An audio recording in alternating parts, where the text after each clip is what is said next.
오늘 취임한 이성윤 신임 서울중앙지검장은 검찰개혁에 적극 동참해야 한다며 절제된 검찰권 행사와 민생범죄 수사 정상화를 강조했습니다. 조만간 있을 검찰 중간간부 인사에 청와대나 여권 관련 의혹 수사팀이 대거 교체될 가능성이 크다는 전망이 나오고 있습니다. 취재기자 연결합니다. 조성호 기자. 네, 서울중앙지검입니다. 네, 이성윤 신임 지검장의 취임식 조금 전에 마치고 이제 공식 업무에 들어간 거죠. 네, 그렇습니다. 이 지검장은 오전 11시 열린 취임식에서 그 어느 때보다 높은 국민의 검찰 개혁 요구에 적극 동참해야 한다고 밝혔습니다. 구체적으로 수사 단계마다 절제와 자제를 거듭하는 검찰권 행사가 필요하다고 여러 차례 강조했습니다. 이어 사회적 이목을 집중시키는 사건 수사가 중요 업무인 것은 분명하지만 민생범죄 등 일반 형사사건에 대한 수사 기능도 정상적으로 작동돼야 한다고 말했습니다. 조만간 있을 중간 간부 인사를 염두에 한 듯한 언급도 있었는데요. 일부 내용 들어보시죠. 한정된 중앙지검의 수사 역량을 현안 수사는 물론 국민 한 사람 한 사람에게 매우 중요한 민생과 직결된 사건에도 투입하여 국민에게 도움이 되는 효율적인 수사 시스템으로 정비할 필요가 있다고 생각합니다. 방금 들으신 것처럼 이 지검장은 효율적인 수사 시스템이라는 표현을 썼는데요. 현재 공공수사 2부에서 진행 중인 선거 개입 의혹을 비롯해 청와대와 여권 관련 사건 수사 인력의 재편 가능성을 시사한 것으로도 풀이됩니다.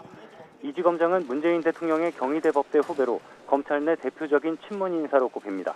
문재인 정부 출범 직후 검사장으로 승진했고 이후 대검 반부패 강력부장과 법무부 검찰국장 등 핵심 보직을 거쳤습니다. 지난해 조국 전 장관 관련 수사와 관련해 수사 초기 윤석열 검찰총장 배제를 제안한 것으로 알려져 논란을 불러오기도 했습니다. 검찰 안팎에서는 이 지검장이 부임과 함께 청와대와 여권 관련 수사에 제동을 걸 수 있다는 관측이 나옵니다. 윤석열 검찰총장도 새로 부임한 대검 참모진과의 간부회의를 처음 주재했습니다. 축하의 뜻을 전한 뒤 업무 파악에 속도를 내달라고 원론적으로 당부한 것으로 전해졌습니다. 네, 이런 가운데 실제 수사팀 교체까지 예상되는 중간 간부 인사가 임박한 것 같은데 언제쯤으로 예상되고 있습니까? 네, 이르면 이번 주 이뤄질 거란 관측입니다. 검사 인사규정상 중간 간부의 필수 보직 기간은 1년 이상이라 지난해 8월 발령난 중앙지검 주요 간부들은 아직 기간이 남은 상태입니다. 하지만 직제 개편 등이 이뤄질 때는 필수 보직 기간을 지키지 않아도 인사를 낼 수 있다는 예외 규정이 있습니다. 이 때문에 이번 주 법무부에서 반부패 수사부나 공공수사부 등 직접 수사부서를 줄이도록 검찰 직제 개편을 발표한 뒤 인사에 나설 거란 전망이 나옵니다. 이번에도 조국 전 장관 관련이나 청와대 관련 의혹 수사를 맡았던 간부들이 인사 대상이 될 가능성이 큽니다. 중앙지검에서는 울산시장 선거 개입 의혹과 조국 전 장관 일과 관련 수사를 지휘해온 신봉수 2차장 검사와 송경호 3차장 등이 거론됩니다. 유재수 감찰무마 의혹을 수사 중인 서울 동부지검의 차장 검사와 형사 6부장도 인사 대상으로 언급되고 있습니다.